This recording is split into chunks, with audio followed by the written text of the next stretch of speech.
নমস্কার বন্ধুরা, আশা করি আপনারা সবাই ভালো আছেন। আর এতদিনে অনেকবারই মটরশুঁটির কচুরি বানিয়েও ফেলেছেন, তবে পুর ভরার ঝামেলা ছাড়া কিভাবে মটরশুঁটির কচুরি একদম সহজভাবে আপনারা বানিয়ে নিতে পারবেন সেই রেসিপিটাই আজকে আপনাদের সঙ্গে আমি শেয়ার করব। ড্রিম রেলিশের পক্ষ থেকে আপনাদের সবাইকে জানাই সাদর আমন্ত্রণ। চলুন তাহলে পুর ভরার কোনো রকম ঝামেলা ছাড়াই মটরশুঁটির কচুরির রেসিপিটা শুরু করা যাক। মটরশুঁটির কচুরি বানানোর জন্য মটরশুঁটিগুলো আগে থেকে ছাড়িয়ে এইভাবে একটা পাত্রের মধ্যে নিয়ে নিয়েছি। এবার এই মটরশুঁটিগুলো দিয়ে দিচ্ছি একটা মিক্সিং জারের মধ্যে। তারপর এর মধ্যে দিয়ে দেব কয়েকটা আদার টুকরো, কয়েকটা কাঁচা লঙ্কা আর হাফ টিস্পুন মৌরি। এবার অল্প করে জল দিয়ে মটরশুঁটির একটা পেস্ট বানিয়ে নেব। এদিকে ময়দাটা মেখে নেওয়ার জন্য প্রথমেই ময়দার মধ্যে দিয়ে দিচ্ছি অল্প করে একটু লবণ, হাফ চামচ চিনি, এখানে নিয়েছি হাফ চামচ জোয়ান। এবারে জোয়ানটাকে হাতের মধ্যে নিয়ে এইভাবে ঘষে তারপরে ময়দার ওপরে দিয়ে দেব। এরপর এর মধ্যে দিয়ে দিচ্ছি 4 চামচ সুজি।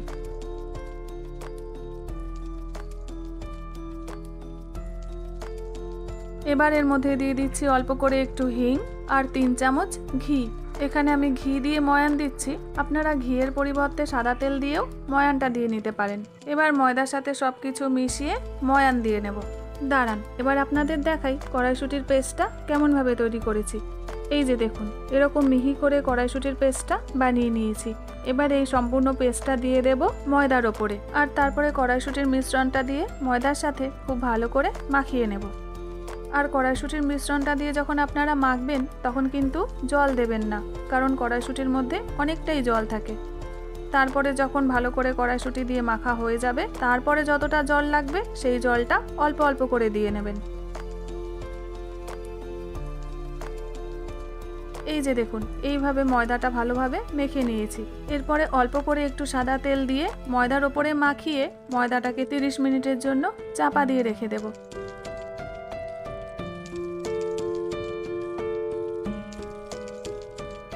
এরপর 30 মিনিট পরে চাপাটা খুলে ময়দাটা আরও একবার মেখে ছোট ছোট করে লেচি কেটে নেব।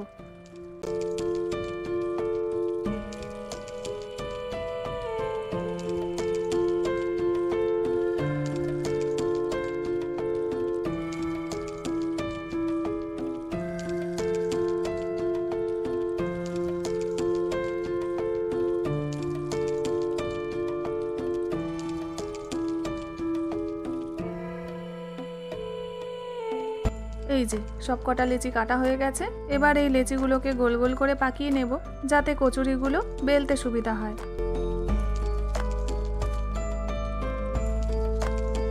এবার একটা করে লেচি নিয়ে ওপরে কিছুটা ময়দা ছড়িয়ে কচুরির আকারে বেলে নেব।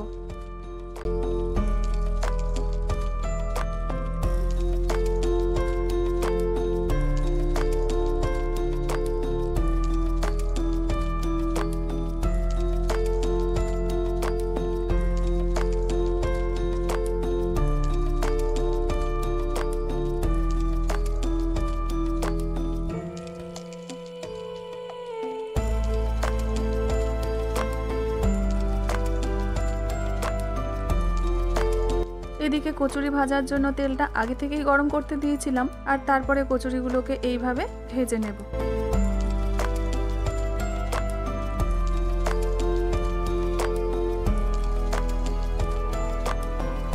আর তারপরে সবকটা কচুরি ভেজে গরম গরম পরিবেশন করুন আলুর দম আর অল্প করে একটু স্যালাডের সাথে। তাহলে দেখলেন তো বন্ধুরা, কোনো রকম ঝামেলা ছাড়া কত সহজে কড়াইশুঁটির কচুরি বানিয়ে নেওয়া যায়। তাহলে আজকে কড়াইশুঁটির রেসিপিটা আপনাদের কেমন লাগলো কমেন্ট সেকশানে আমাকে জানাতে কিন্তু ভুলবেন না। ভিডিওটা যদি ভালো লেগে থাকে লাইক শেয়ার সাবস্ক্রাইবের অনুরোধ রইল। আবার দেখা হচ্ছে আপনাদের সাথে একটা নতুন এপিসোডে নতুন একটা রেসিপি নিয়ে।